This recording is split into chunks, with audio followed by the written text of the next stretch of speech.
Japanese particles are complicated. You see, particles are used to show what a word does in a sentence. For example, パンを食べる means eat bread, パンが食べる means the bread eats, and パンは食べる could swing either way. So, do not confuse the particles, and they will not confuse you. Stay tuned. First, let's start with the most important particle in Japanese, the ga particle. The ga particle has one function and one function only. That is, to mark the person or thing that is doing something or being something. We call this the subject of a sentence. For example, in the English sentences, the dog eats and Japan is beautiful, the dog and Japan are the subjects of the sentence. So in Japanese, we can say 犬が食べる and 日本が美しい. The things marked ga are the subject. Just like in English, these are the things doing or being something. The second thing you must know about the subject is that it must logically exist in every sentence, regardless of whether you can see it or not. For example, in the English sentence, I went to the supermarket, bought some bread, then went home. Despite us not saying, I bought some bread, we understand that someone must have done the action, so the subject is still logically there. The same thing happens in Japanese, just far more frequently. For example, if I said, Tanaka da, that means, is Tanaka. But someone or something must be Tanaka. Therefore, there must be a logical subject somewhere. We can reveal this as the zero ga. So in this sentence, it would be zero ga Tanaka da. It is Tanaka, where it refers to whatever the context demands. Also, there is another ga that works like but we don't have time in this video, so I'll drop a link in the description for this one. Next is the o particle. The o particle marks what an action is done to. In other words, the object of a sentence. For example, 本を読む, read a book. The subject isn't mentioned, so we fill it in with zero ga, it reads, and what does it read? 本を読む reads the book. Similarly, ボールを投げる, throw a ball, 海を渡る, cross the seas. Now, the function of o seems relatively easy, and it is, until you run into some questionable translations that tell you something like 日本語がわかる means I understand Japanese. Or 猫が好きだ means I like cats. This translation will cause confusion between the o and ga particles, and therefore I believe it's a poor translation for the purpose of learning. We can avoid this confusion by keeping the particles consistent and understanding that the things marked ga are the subject. To learn more about these particular examples, please watch this video linked up here. Next is the wa particle. The wa particle lays the ground for what the core sentence is talking about. We call this the topic. For example, これはペンだ. This often gets translated to this is a pen. But the problem here is that it creates confusion between what ga and wa are doing differently. What? This is the #1 most asked question by learners, and the cause of this problem is this sort of translation. If we keep the particles consistent, we can see that this sentence is missing a ga-marked subject. In other words, これはゼロがペンだ. As for this, it is a pen. But why even use a topic in the first place? Why not just say これがペンだ, this is a pen? Well, because Japanese isn't English. I'll link a full explanation in the description, but what really matters is the mindset. If you can accept that other languages have their own natural ways of speaking, then you can just shrug and say, it is what it is.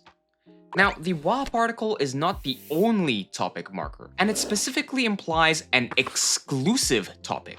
Take, for example, if there was a table with bread, cake, and cookies, and I said, the bread, I'll eat that. Then, will I eat the cake and cookies? You don't know. I didn't say I would, nor did I say I wouldn't. But the fact that I specifically isolated out the bread implies that I'm not interested in eating the other two. One more important note is that particles sometimes get dropped. For the wa particle in particular, dropping it can make it feel more spontaneous and casual, and also lessens its exclusivity. A famous example is このラーメン美味しいな. This ramen, it's delicious, huh? The fact that particles can quietly disappear like this is exactly why you need to immerse in content made for Japanese people. Otherwise, you get stuck speaking textbook Japanese. Quick tangent, but these videos take me months to research, write, and edit as I do the entire production line by myself. So if this video has been helpful to you so far, then might I ask you to share the video as other learners may find this useful as well. Thanks. The opposite of the wa particle is the mo particle. If we took that same table from before and said パンも食べる, that would imply the bread is included among the other things. Hence, inclusive topic. The next particle is the ni particle. It indicates where something is going or where something is. For example, 学校に行く, go to school, or 学校にいる, exists in school. Now, if you are doing something more than just going somewhere or being somewhere, you have to instead use the de particle, which we'll cover later. Also, this sort of destination can also be called a target, which becomes more obvious in examples like these. 田中にボールを投げる. Throw the ball at Tanaka. Tanaka is the target of the throw, or the destination of where the ball will end up. By extension, we can also mark the destination or target of our intentions. So, 公園に遊びに行く. Go to the park for play. We can also use ni to mark the target of some sort of transformation. For example, 水が氷になった. The water turned into ice.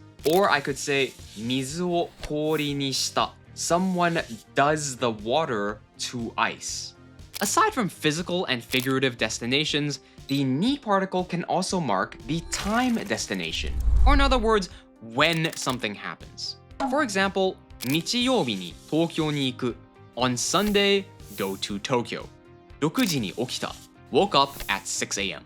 Note that these are absolute times as opposed to relative times. Even in English, we say on Sunday at 6 a.m. and in August. But we don't say on tomorrow or at yesterday or in next week.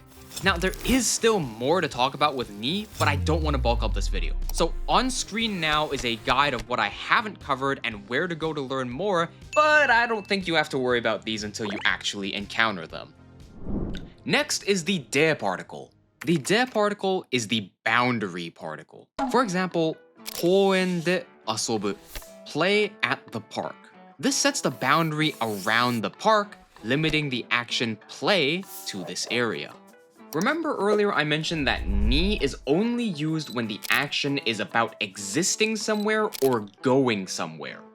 Playing is more specific, so we must use de. This is why if you are at a bar, バーにいる. But if you drink at a bar, バーで飲む. Now, this isn't necessarily hard, but it does take some time to get used to. So I'd recommend taking some notes for future reference or using the worksheet for this video that you can get by joining the Kanbu tier on my Patreon.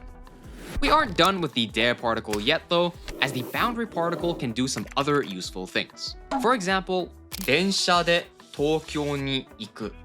Go to Tokyo by train. This draws a boundary around the tool that was used to complete the action. And it's not limited to transportation or literal tools. It can also be like 日本語で話す. Speak by means of Japanese. Finally, the boundary particle applies to more than just A does B sentences. For example, 世界で一番美味しいラーメン. The most delicious ramen in the world. It may not be the most delicious ramen in our solar system, but it is the most delicious in our world.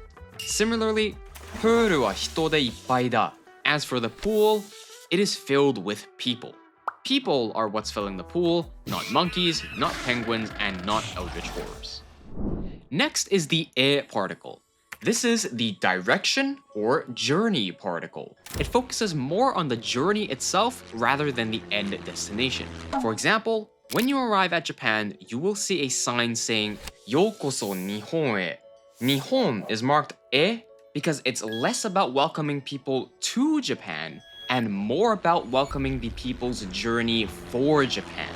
You can also say hidari e mukau, move towards the left direction, or even nishi e mukau, move towards the west direction, or even 21世紀へ向かう, moving towards the 21st century. E also appears commonly with male, so Tanaka e, towards Tanaka, or for Tanaka. And this is just a bit more gentle and polite than directly pointing to Tanaka with Tanaka ni. Next is the no particle. This marks possession or an apostrophe s. For example, watashi no kaban, bag of mine. I own the bag or I possess the bag. Therefore, this is saying my bag. Tanaka no saifu, wallet of Tanaka or Tanaka's wallet. And in a full sentence, you might see it used like 昨日の宿題の量多すぎない? 昨日 means yesterday, 宿題 means homework, so homework of yesterday or yesterday's homework. 量 means volume or amount, so the amount of yesterday's homework. The latter part isn't really relevant to this video, so altogether, yesterday's homework's amount, isn't it way too much? Now, the no particle does have an important branch function called the nominalizing no, but we don't have time in this video, so I'll link it in the description instead. There are two different to particles, and the easier one, which we'll cover first, is the linking usage. For example, パンとアイスを食べる. Eat bread and ice cream. We're not limited to just 2 items, and theoretically you can go on for as long as you want like this, but as you can imagine, just like in English, that sentence just kind of sounds bad. Back to the main point, by extension, we can also use to mean with, as in 妹と学校に行った. Me and my little sister went to school, or I went to school with my little sister. Now, you might see a bit of confusion here, like if パンとアイスを食べる is eat bread and ice cream, then wouldn't 妹とアイスを食べる mean eat sister and ice cream? Well, the honest solution is that you just have to use your brain. People do not usually eat their little sister. If they did mean to say that, first of all, you should report them to the police, but second of all, it falls on them to make that clear. Now, back to the to particle, we can also use to link something to an adjective. For example, スーパーは駅と近い. As for the supermarket, it and the station are close. Or we can say, 私は妹と近い. As for me and my sister are close. We can also use and in a way that shows consequence. For example, in English, we can say, eat that and you'll get sick. The use of and here is like, if you do A, B will happen. And it's the same for Japanese. それを食べると病気になる. Eat that and become sick. Or 冬になると寒くなる. Become winter and become cold. The next particle is ya. The ya particle is what I like to call the etc. particle. For example, if I asked you, what's in the box? And you responded, ペンや鉛筆. You're saying there are pens, pencils, etc. The other things in the box are probably in the same category, like erasers or rulers or something. Just like the to particle, you are not limited to just listing out 2 things, but that kind of defeats the purpose of saying etc. Sometimes you may also see nado at the end of the list, and nado is a word also meaning etc. So ペンや鉛筆など basically means pens, pencils, etc., etc. We sometimes say etc. twice in English as well, so it's nothing special. Next is the quotation to. This is the more important of the 2 tos, as this is far more flexible. First, you're most likely going to encounter this in something like 田中が美味しいと言った. Tanaka said, it's delicious. これは何ですか? と先生に聞いた. As for this, what is it? Asked to the teacher. And let's say you saw a cool shirt and you thought, that's cool. You thought, that's cool. おしゃれだと思った. Now, I mentioned that the quotation to is quite flexible. So let's take a look at some more usages. 雨がしとしとと降った. 雨が降る means rain does fall. But what's しとしと? Well, just like how something something to itta is said something something, しとしとと降る means fall shito-shito. Shito-shito is just the sound effect of gentle drizzling rain. It's kind of like the English sentence, drip drip the faucet leaked. Now there's also the pattern to suru, which means to do as something or to assume as something. For example, 子供の部屋とすると玄関と近すぎない? If do this as the kids' room, isn't it too close to the entrance? Now, moving forward, you have to understand that in Japanese, verbs can go directly in front of nouns to describe them, just like adjectives. For example, 人 just means person, 歩く人 means a person who walks, 泳ぐ人 is a person who swims, and 言う人 is a person who says something or is called something. And when we add to, that's how we quote what was said or what they're called. So for example, 田中という人 a person who is called Tanaka, and よくありがとうという人は優しい. As for the type of people who frequently say thank you, they are kind. Finally, the to particle by itself, or even the whole construction of to something, can be abbreviated to just te. When you do this, you can unlock even more usages, but that's a lot to dig into, so we'll pass on that right now.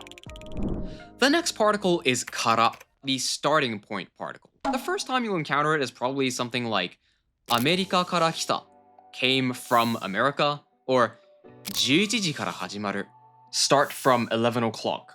We can also use it to mark the start point of some sort of result. In other words, the cause. For example, 暑いから眠れない. The effect is 眠れない can't sleep. And the start point of this effect, or the cause, is 暑い is hot. Because it is hot, I can't sleep. Or 今日は雨だから傘を持っていく. Because as for today is rain, umbrella bring go. So because it's raining today, I'm gonna have my umbrella as I go. And if you pay attention here, you will see dakara. The da is just the copula and the kara is the particle.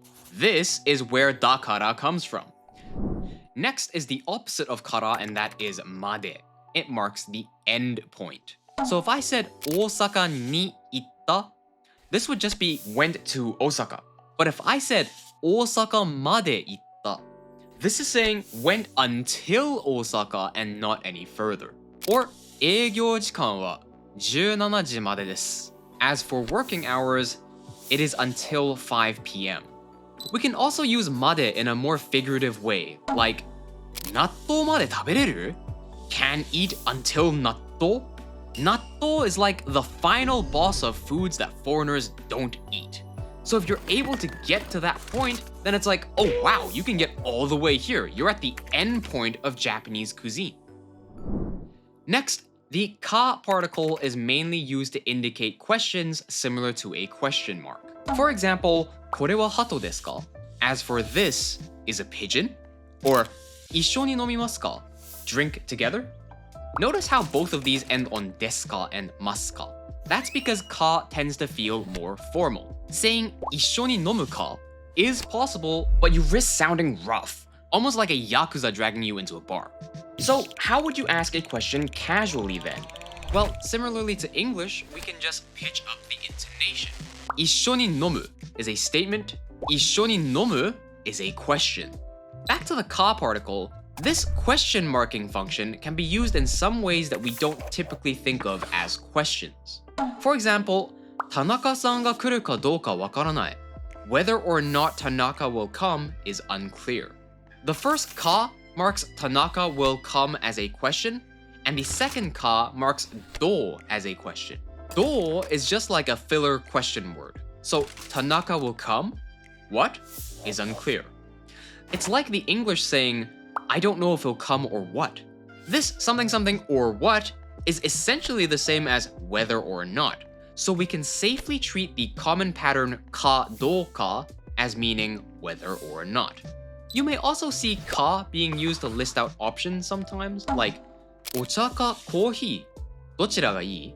Tea? Coffee? Which is good. And you might think, wait, hold on, where's the ka after coffee to get the question mark? In modern Japanese, it is common to drop the ka on the last option. So you can say ocha ka kohi ka. That's actually what's being said, but that's just not what's popular at the moment. Now, just because we finished all the particles in this video doesn't mean we finished all the particles in Japanese. But instead of diving into these ones, I think it's a good time to look at double particles like ni wa, which you can learn about by watching this video next. Mata ne!